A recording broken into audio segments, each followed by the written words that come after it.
Good morning and welcome to the Core Connection. I'm Mira Rubin here with you on Enlightened World Network. And today we're going to speak about the process of release. And it's another interesting word because it includes both. It includes the action that results in the experience of release. But we'll talk more about that in a minute or two. But before we get started, let's take a minute to get present. Let's take a deep breath in through your nose and hold it. And imagine clean, crisp oxygen flooding into your lungs, flowing into your bloodstream, nourishing all your cells and your organs and bringing vital life energy to your body and being. And as you exhale, exhale any tension, stress, negativity, fatigue. And now let's take another deep breath in through your nose and hold it.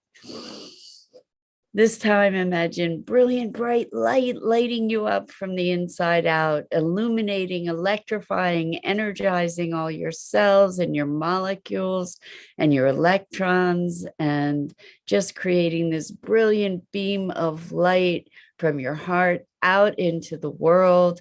And as you exhale, exhale any tension, stress, negativity, fatigue. And let's now gently press our palms together.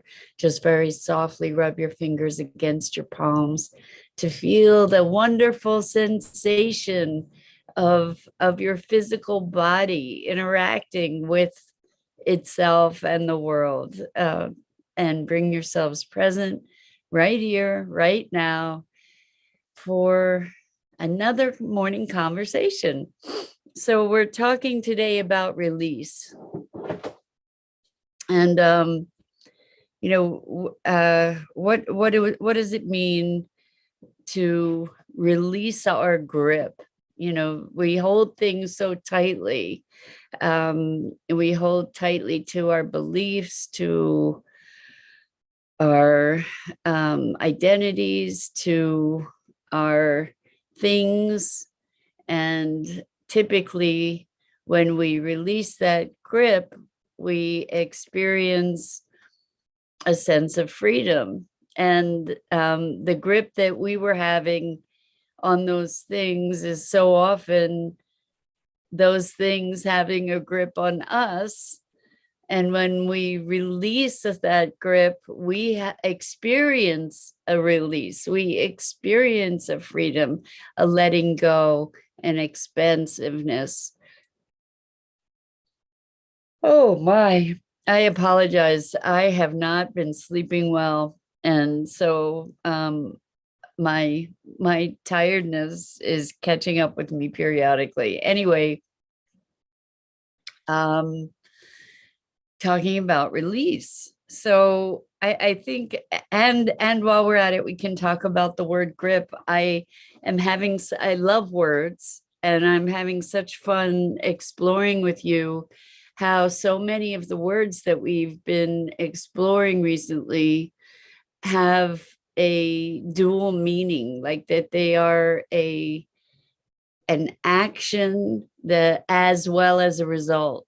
So there's the action of release, and there's the result of that action that is also release or freedom. And I think it's pretty cool that both of those meanings are embedded in this word, and the same kind of dynamic exists in so many other words. It's just, I never realized it before we started playing with these words. Anyway, release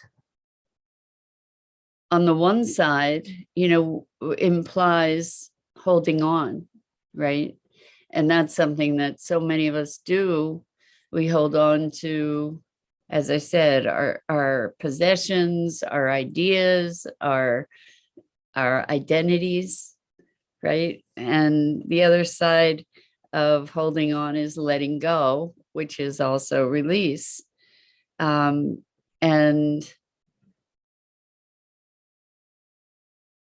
the implication well, I just find it so fascinating that the things that we're holding on to are holding on to, they grip us. The things that we're gripping are gripping us. um that that we get owned by the things we own in so many ways.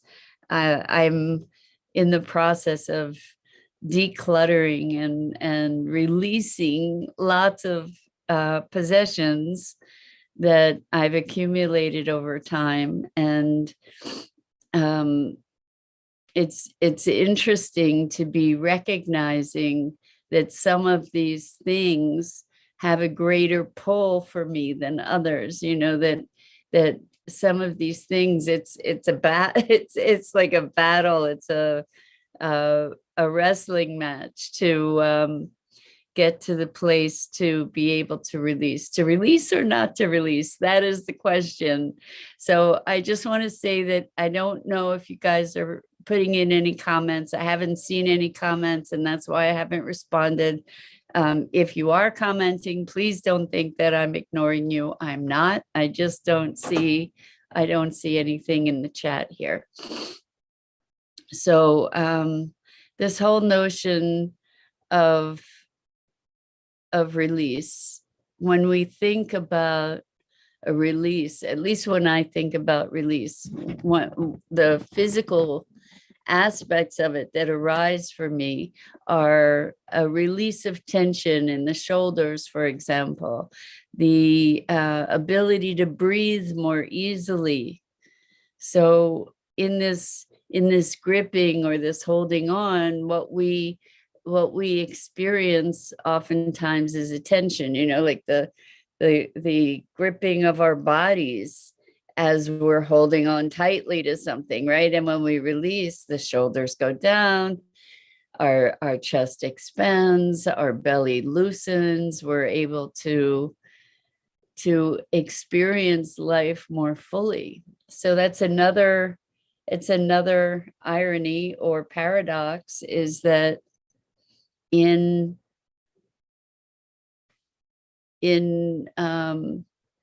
letting go, we have the ability to receive in a more organic way. Like if I'm all tensed up, there's not room for anything. Here I am, I'm all defended, there's not room for anything to get in. And then as I release, there's an openness, and it allows for the flow of energy and possibility. And I think we live these paradoxes without ever recognizing them in so many cases. So that's one of the reasons I really enjoy this time with you, because it allows me to broaden my awareness as well, and to get a broader perspective on some of these experiences, and brings conscious certain awareness. So I think that that's always a benefit. Anyway, when we talk about, I'm going to just check to make sure we're live here, because I'm not seeing any comments. So we'll see in a second, and hopefully we're live. Yep, we're live, but no comments. So anyway, please don't think I'm ignoring you. I just have not yet seen any comments in the chat. Anyway, what are the things in your life that you might be gripping that really have a grip on you? So possessions, this is something I've been looking at. I really was entertaining for the longest time, and intending for the longest time, to be clearing out my space. And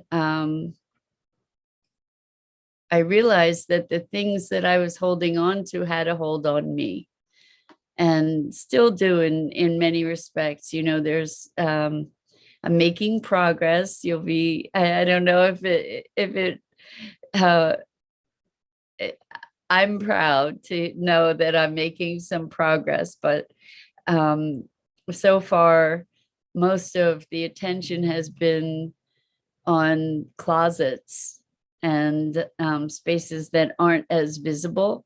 So the shifts in my scene environment are not as dramatic yet as I look forward to them being. And there's a gradual transformation around or in my space that is allowing it to be a natural process, shall we say, rather than having it happen just like that. And I think we can take that idea into the idea of release as well, that maybe release is a practice, that it's not once and done, but that it's a practice we get to explore and expand and maybe do it in a gradual way. I mean, sometimes release is profound and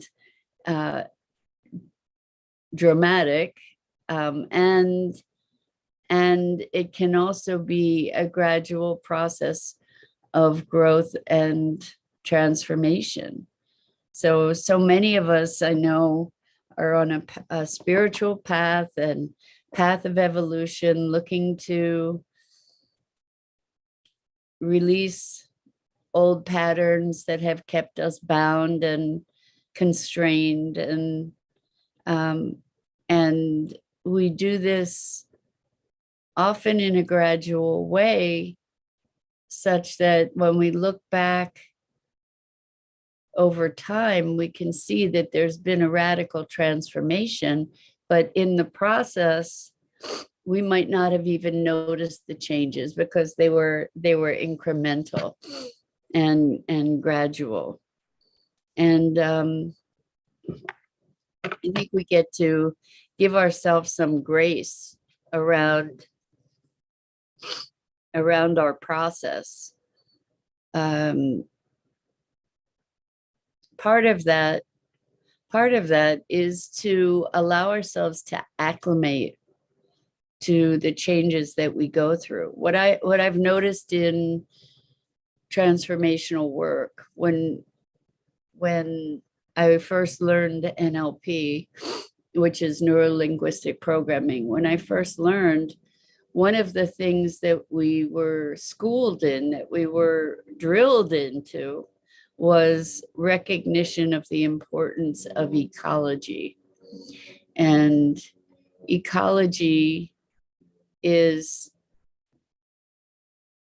in this context, looking at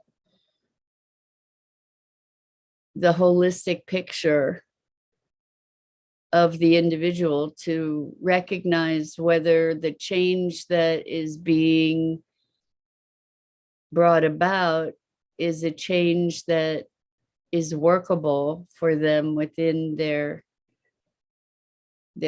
system, whether it's internal or even their external surrounding environment. So what that means, or an example might be, let's say someone is in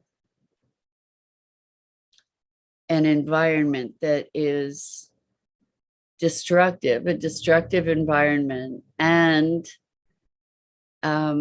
the intention is to get out of that environment, and without a support system, to be pulling out the support from underneath that person that existed in the destructive environment.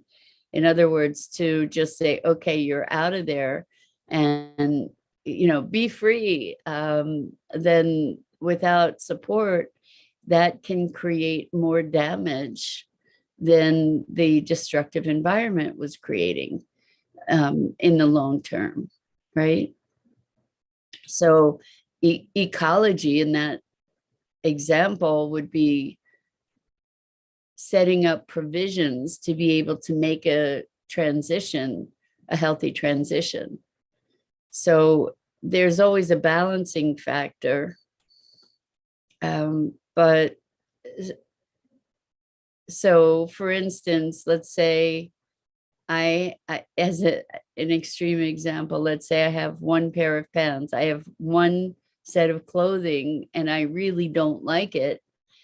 If I release that clothing before finding an alternative, then I am naked, and that's not necessarily the most beneficial thing when it's cold outside, right? So I want to be able to ecologically navigate the timing or degree of this release and transformation. And we're often really eager to have our result now or 10 minutes ago. And we often get impatient because we want change, and yet change in and of itself can be profoundly disruptive. And it's important to calibrate to our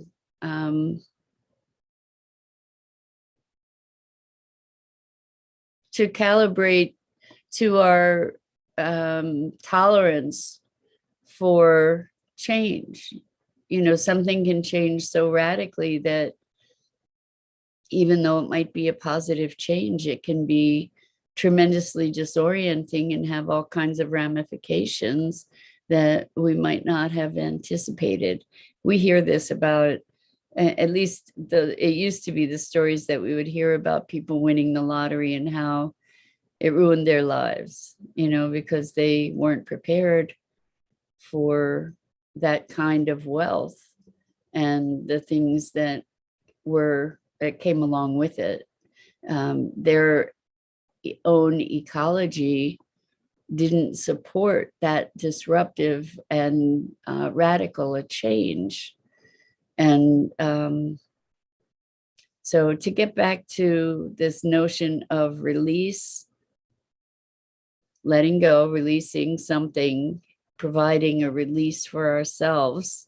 What's that like? And again, no comments, guys. So I don't understand what's happening, but please don't think that I'm ignoring you. I miss you. I really like having the interaction from you. It takes our conversation into very interesting and enriching directions. Here I am babbling all by myself. Yeah, so this notion of things having a hold on us, you know, like the things we hold on to having a hold on us. I think that there's something very interesting in exploring that dynamic.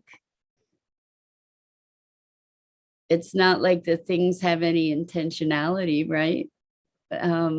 But when we have attachment, that attachment is a barrier to our freedom, right? So I guess the question that I'm pondering is, can we have things without the things having us? You know, can we this is another thing. Can we possess things without things possessing us? And or being possessed by those things. And I think it's a really interesting balancing act to be present in life, to be enjoying life, and to be connected and engaged and at the same time to be unattached, to be in a process of allowing, in a process of presence, where we can allow things to flow. So we can enjoy things that we have, and as those things pass from our possession or presence, that we can allow them to move on easily.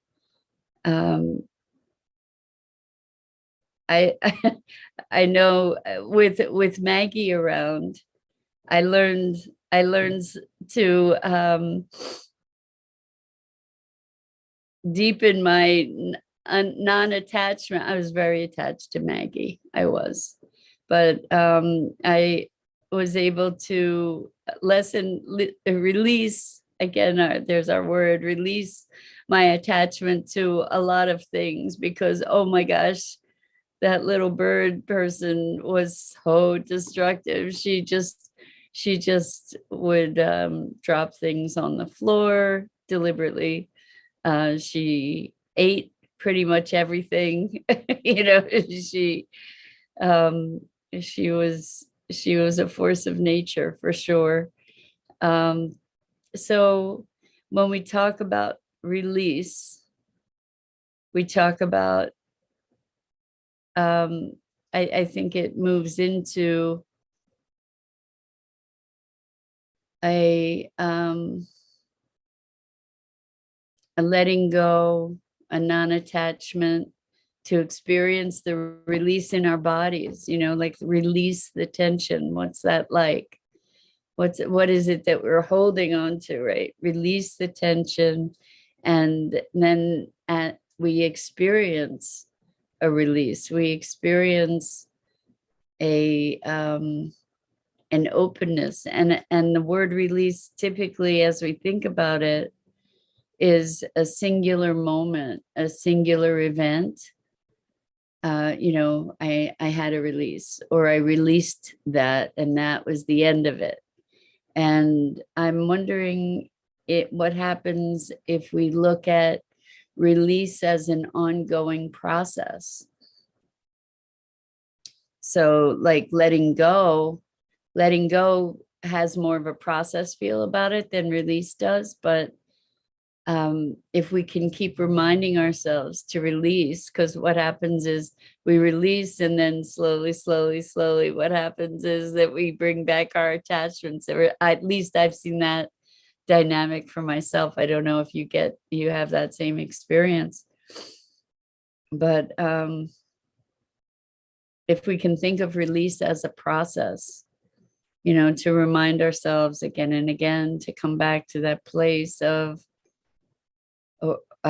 release and letting go. I notice this process with my shoulders. Like sometimes I notice that the tension is building in my shoulders and they're rising, and I get to remind myself to release them.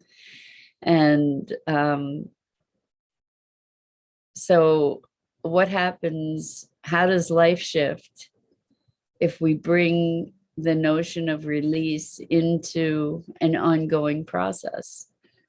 What is that like, to be presencing ourselves to, we can say, the letting go? That's a more, I in a way, I think the words letting go might be more charged because they're so frequently used, you know, just let go.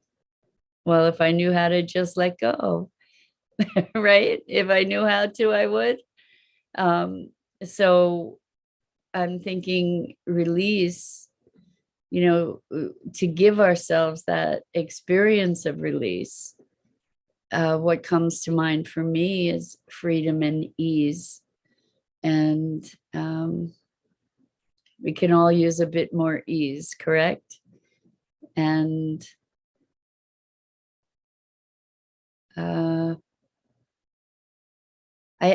I'm just thinking of all these words: letting go and release and grip all of these things, they're dynamic words. They're the grip that we have on something, and it's gripping us. The noun and the verb. I'm gripping something that's gripping me. I'm releasing something and experiencing release. Um, I just find it endlessly fascinating. Anyway, I'm so sorry that I didn't see any comments today to interact with you. And I so appreciate you and this time that we have together. And not having comments today reminds me even more vividly how much I appreciate all of you. And I think that's it for this morning. I'm Mira Rubin. This is the Core Connection, and I go live each weekday morning here on the Enlightened World Network Facebook page at 9 a.m. Eastern. Please check out the other awesome programming on Enlightened World Network and EWN One with the Earth, Enlightened World Living. And I wish you a wonderful weekend and pleasant and rewarding release. And until next time, have a great